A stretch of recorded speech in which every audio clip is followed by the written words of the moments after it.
It is time for Aftermath series! Yippee, yippee, yippee, yippee, yippee, yippee! Back to when I started reacting with Warframe's trailers before digging into the real deal, like playing the actual game.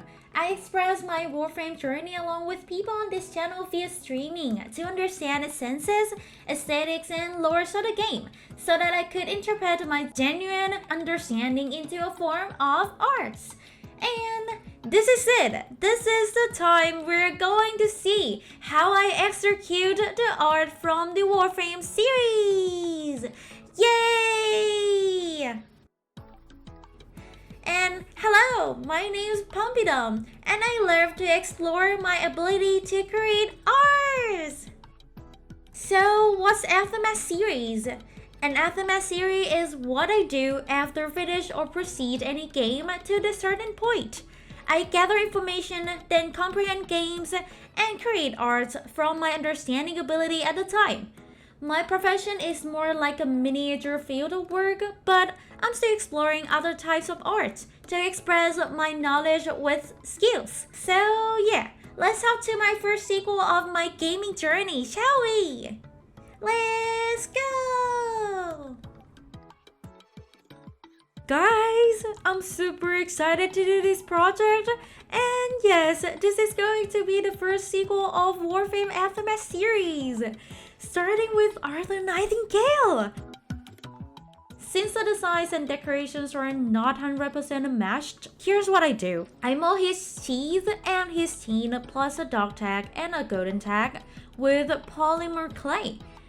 I wish I noticed his gloves and his shoes earlier because I later realized that they're not matched at all. And I already primed him with painting spray, so the next plan is to improvise with what I have.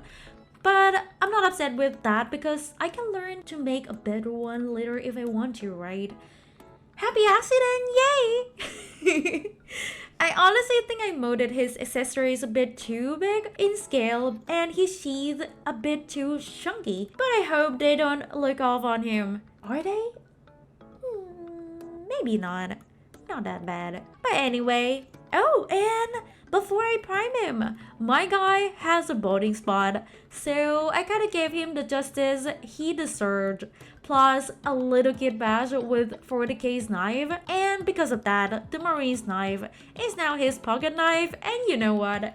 It works pretty well, like better than I expected, and I don't regret using the different scales objects to be in another project, kind of like.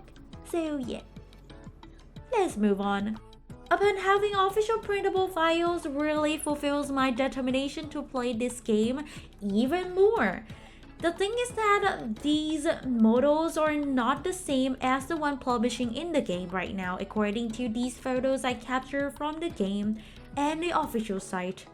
Well, that's not really a photo, right? But yeah, let's go to references instead. Here we are doing the usual delighting sketch. I want to learn about creating dramatic light than a simple light exposure. Well, it's a different method than any previous model I did before.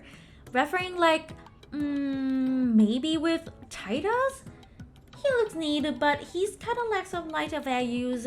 He has the overwhelming volume of light all over his model, which doesn't engage the viewers with the focus light as you are not immediately attracted to a specific spot I want you to look at by your first glance. But that doesn't make his model any less better. He was painted for a different purpose, which is for tabletop function. Unlike other, I did him for display determination. He's also my first Warframe ever too! The proto-frame of Excalibur from the Hex during 1999 incident. Well, not much of a choice at the beginning, right?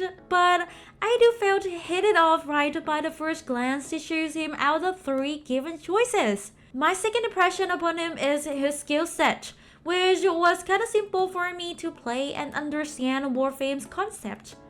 If you ask me to describe Arthur Nightingale, I honestly think I found his personality cute and hot. Who said that? Anyway, he's a serious middle-aged man with low technology knowledge from my perspective. I could judge by how slow he could type each sentence on Kim.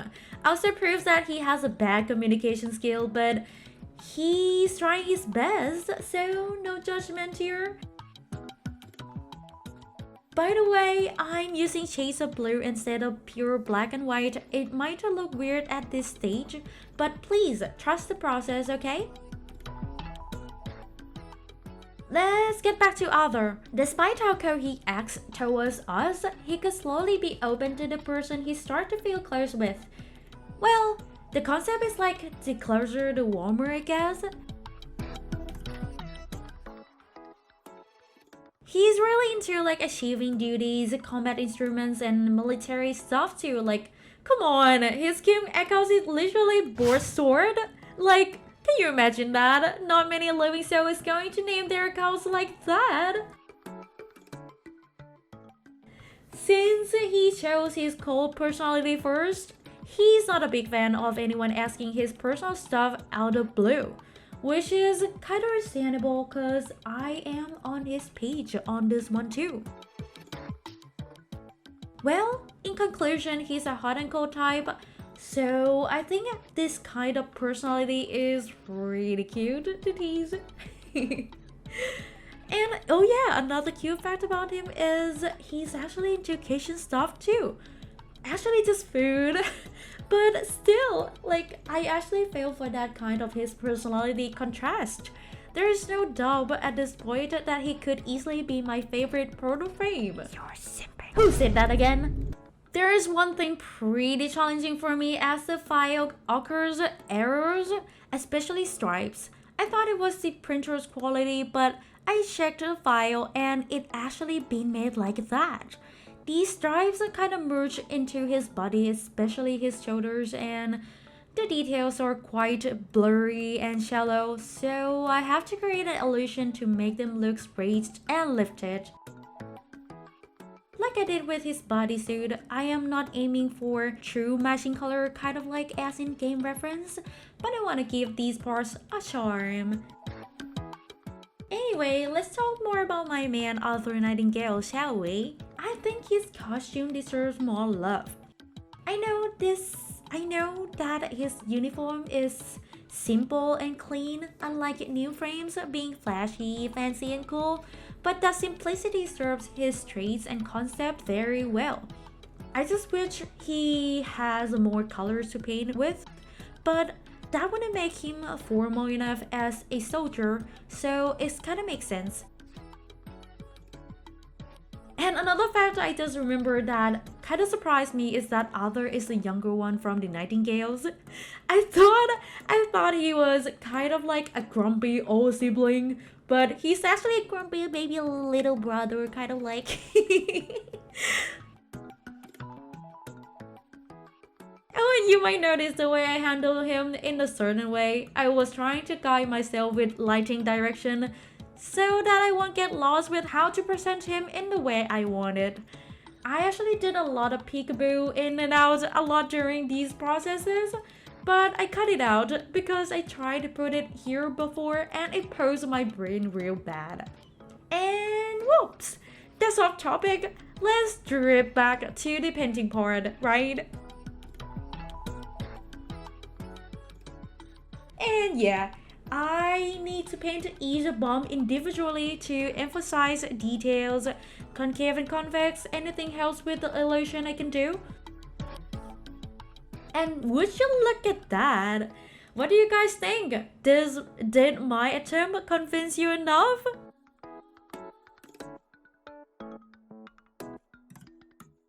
Ooh, here we are, one of the fun part I like to paint, which is painting details. It's super satisfying as I could nail these organic slides and badges. I'm super proud of myself on this part, you know? I use the same color set as Blood Ribbons with some alteration, as I usually go for the darker color then follows with lighter colors. Then repeat the process, but for this situation I chose to do the lightest one first, so that I don't have to repeat priming colors underneath each layer on and on. And doing these lines on other could confuse me sometimes, as these lines are pretty organic and they don't follow exact shapes you were given with the models. Basically no guidelines. So I need to be more creative with this step. But yeah, it's still not my biggest problem from to do this project. So yeah.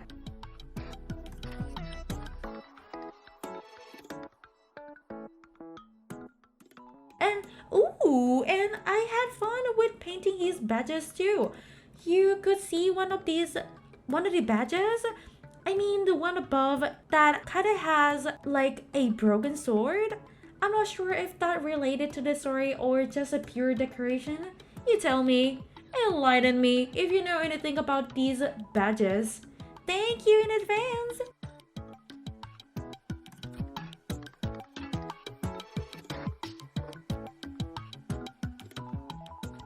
I am already thinking about how to handle those future models from the Hex. Like, those free forms are going to be expected. So, yeah. Anyway, do you remember what I mentioned about improvisation before? About his gloves and his shoes? Here's what I meant. I kinda mix both in-game and website version by using the lower parts of his arms as an illusion of gloves and painted red paints as the accessories on his hands instead. I'm not sure if his fingies are prosthetics, but it clearly shows that his fingies are metallic. About his shoe, I did the same with the gloves. I painted his tiptoes black instead of white on Excalibur. He has some kind of wraps around his feet as other, so this is my choice to improvise with that. I'm still nervous doing facial parts though. It's not just about shadow and lighting, but about highlighting his features too. Or else he's not gonna look much like other Nightingale, is he? But being nervous doesn't mean I couldn't pull this out, right? I eventually have to make him lively anyway.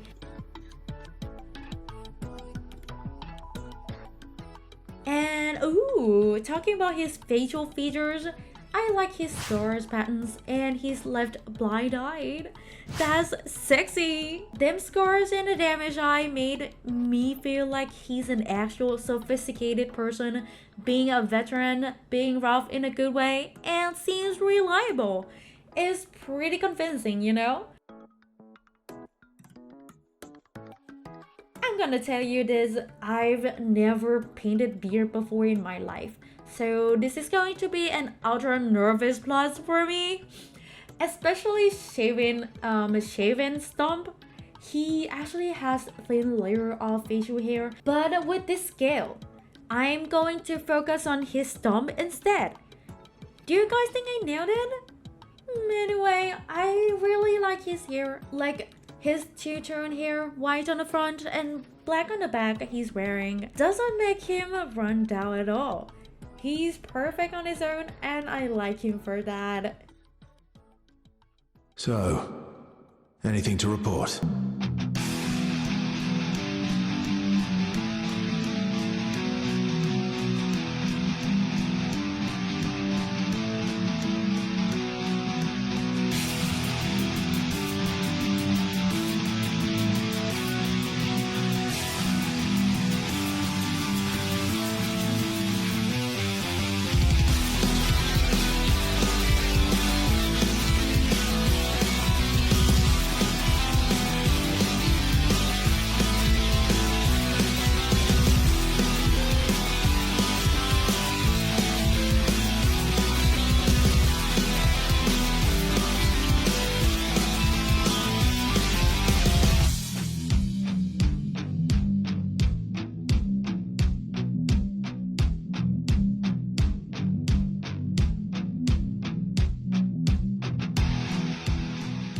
Be careful out there.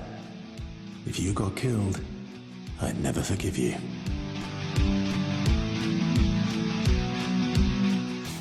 Well, Well, this is the result of what I tried to achieve for my man after Nightingale.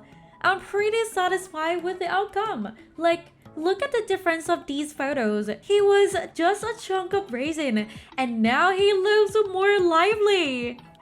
I learned a lot from painting him. He's actually my first 1:75 scale too. So it was a bit different with painting calibration. But it was not a big deal. Pretty much enjoying painting him though.